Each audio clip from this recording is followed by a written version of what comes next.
Welcome friends. சிறுகடிக்க ஆசை இன்னைக்கு எபிசோடில் என்ன சுவாரஸ்யமான சீன்ஸ் வரப்போகுதுன்றதை பற்றி பார்க்கலாம்.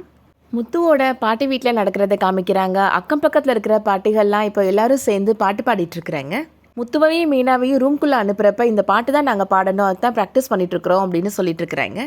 மீனா சொல்கிறாங்க, விட்டா மைக் செட் போட்டு ஊருக்கே சொல்லிடுவீங்க போல், எனக்கு ஒரு மாதிரி வெக்கமாக இருக்குது பாட்டி அப்படின்னு சொல்கிறாங்க மீனா. முத்து அவரோட ஃப்ரெண்ட்ஸ் கூட உட்காந்து பேசிகிட்டு இருக்கிறாரு. அப்போ பாட்டியோட ஃபோன் கால் வருது. உன்னை இருட்டுறதுக்குள்ளே வீட்டுக்கு வர சொல்லியிருந்தேன்ல, ஏன் இன்னும் வரல அப்படின்னு கேட்குறாங்க பாட்டி. உடனே கிளம்பி வா அப்படின்னு சொல்லி ஃபோனை வச்சிடுறாங்க. முத்துவோட ஃப்ரெண்ட்ஸ் சொல்கிறாங்க, அங்கே எல்லாம் ரெடி பண்ணிட்டாங்க போல், அதனால தான் பாட்டி ஃபோனை போட்டு கூப்பிடுறாங்க அப்படின்னு சொல்கிறாங்க. லைஃப்பை சந்தோஷமாக ஸ்டார்ட் பண்ணுடா அப்படின்னு சொல்கிறாங்க. இதெல்லாம் 2 பேருக்கும் பிடிச்சு நடக்கணும், நான் பிடிக்காம தானே அவளை கல்யாணம் பண்ணிக்கிட்டேன் அப்படின்னு சொல்கிறாரு முத்து. எல்லாரும் பிடிச்சா கல்யாணம் பண்ணிக்கிறாங்க, அதெல்லாம் எல்லாம் சரியாக போயிருண்டா அப்படின்னு சொல்லி சமாதானப்படுத்திட்டு இருக்கிறாங்க. மீனா பிள்ளையை பார்க்குறப்ப நல்ல பிள்ளையாக தாண்டா இருக்குது, அது ஒன்றை நம்பி வந்திருக்குது, நீ தாண்டா சந்தோஷமாக பார்த்துக்கணும் அப்படின்னு சொல்கிறாங்க.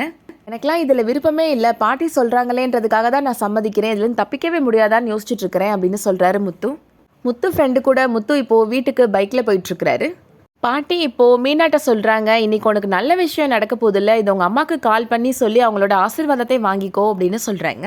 மீனா அவங்க அம்மாவுக்கு கால் பண்ணுறாங்க. என்னடி 2 நாளாக ஃபோனவே காணும், காலில் அடிபட்டிருக்குன்னு சொன்னையே, சரியாயிடுச்சா அப்படின்னு விசாரிக்கிறாங்க. அதெல்லாம் சரியாயிடுச்சுமா, நான் உன்ட்ட ஒரு விஷயம் சொல்லவே மறந்துட்டேம்மா, நேற்று நான் தடுமாறி கிணத்துல விழுந்துட்டேம்மா அப்படின்னு சொல்கிறாங்க மீனா. என்னடி ஆச்சு அப்படின்னு ரொம்ப பதட்டமாக கேட்குறாங்க. ரொம்ப பதறாதம்மா, அதெல்லாம் அவர் வந்து என்னை காப்பாற்றிட்டாருமா அப்படின்னு மீனா சொல்கிறாங்க. மீனா அம்மா சொல்கிறாங்க, நேரமே சரியில்லாத மாதிரி இருக்கு மீனா, நம்ம ஒரு ஜோசியரை பார்த்தா நல்லது அப்படின்னு சொல்கிறாங்க.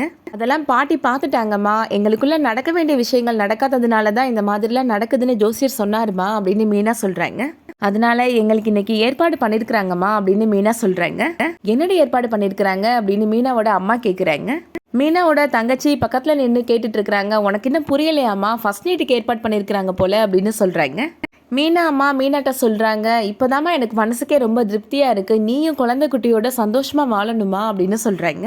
முத்துவோட ஃப்ரெண்டு செல்வம் முத்துக்கு கால் பண்ணுறாரு. என்னை போலீஸ் துரத்துதுடா, இங்கே ஒரு பிரச்சனை ஆயிடுச்சுடா அப்படின்னு சொல்கிறாரு. என்னது போலீஸ் ஏன் துரத்துறாங்க அப்படின்னு முத்து கேட்குறாரு. நடந்த விஷயங்கள்லாம் இப்போது செல்வம் சொல்கிறாரு. பாண்டிச்சேரியிலேருந்து நிறைய பேர் சரக்கு கடத்துவாங்கடா, அதனால தான் போலீஸ் வண்டியெல்லாம் செக் பண்ணியிருந்திருப்பாங்க அப்படின்னு முத்து சொல்கிறாரு. அந்த பாக்ஸில் இருந்த ட்ரிங்க்ஸ் எல்லாமே கஸ்டமரோடது அப்படின்னு சொல்ல வேண்டியது என்னடா அப்படின்னு முத்து சொல்கிறாரு. வண்டியை சீஸ் பண்ணலான்லாம் பேசிக்கிட்டாங்கடா, என்னோட வண்டினாலும் பரவாயில்ல, நீ என்னை நம்பி கொடுத்துருக்குற, அதனால அங்கேருந்து நான் வேகமாக வந்துட்டேன்டா வண்டி ஓட்டிட்டு அப்படின்னு சொல்கிறாரு. எப்படியாவது தப்பிச்சு சென்னை வந்துடுறேன்டா அப்படின்னு சொல்கிறாரு.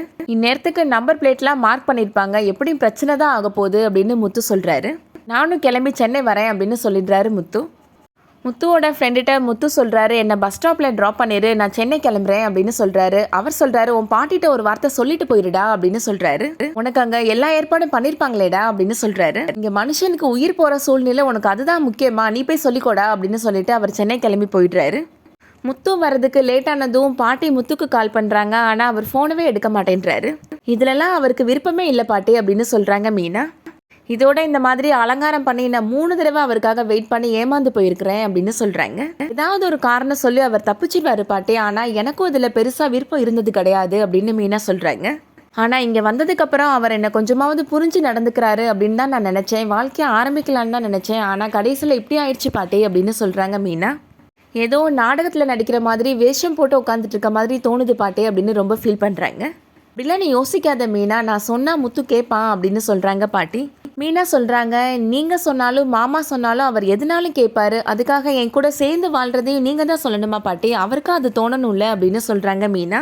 அந்த டைமில் இப்போது முத்துவோட ஃப்ரெண்டு வந்து நடந்த விஷயங்களை பற்றி சொல்கிறாரு. முத்து கிளம்பி சென்னைக்கு போனதை பற்றியும் சொல்கிறாரு. அதை கேட்ட உடனே மீனா சொல்கிறாங்க, காரணம் அவருக்கு உயிர் பாட்டி அப்படின்னு சொல்கிறாங்க. பாவம், அவர் சென்னைக்கு போய் தனியாக கஷ்டப்படுவார், நானும் கிளம்பி போகிறேன் பாட்டி அப்படின்னு சொல்லிடுறாங்க மீனா. முத்து ஃப்ரெண்டு செல்வம் இப்போ முத்துக்கு கால் பண்ணி, ஒரு வழியாக நான் போலீஸ்லேருந்து தப்பிச்சு சென்னை வந்துட்டேன்டா அப்படின்னு சொல்கிறாரு. அவர் ஃபோன் பேசிகிட்டு இருக்கிறப்பே கரெக்டாக போலீஸ் இப்போ அவங்க ரவுண்டப் பண்ணிடுறாங்க. போலீஸ் இப்போ என்னை சுற்றி வந்துட்டாங்கடா அப்படின்னு சொல்கிறாரு செல்வம். எந்த போலீஸ் ஸ்டேஷன் அப்படின்னு கேட்குறாரு முத்து. தாம்பரம் போலீஸ் ஸ்டேஷன் அப்படின்னு சொல்கிறாரு அவரோட ஃப்ரெண்டு. செல்வத்தை போலீஸ் அரெஸ்ட் பண்ணிடுறாங்க, காரையுமே சீஸ் பண்ணிடுறாங்க. இதுக்கிடையில இப்போது சென்னை போய் இறங்கிடுறாங்க மீனா. முத்துக்கு கால் பண்ணுறாங்க, ஆனால் முத்து ஃபோன் அட்டன் பண்ணாமல் கட் பண்ணிகிட்டே இருக்கிறாரு. இவர் இப்படி தான் ஃபோன் அட்டன் பண்ணவே மாட்டார் அப்படின்னு டென்ஷன் ஆகுறாங்க மீனா. அதோட இன்னைக்கான எபிசோட் முடியுது. இந்த வீடியோ பிடிச்சிருந்துச்சுன்னா லைக் பண்ணிக்கோங்க. சீரியல் அப்டேட்ஸ்க்கு நம்ம சேனலை சப்ஸ்கிரைப் பண்ணிக்கோங்க. தேங்க்ஸ் ஃபார் வாட்சிங்.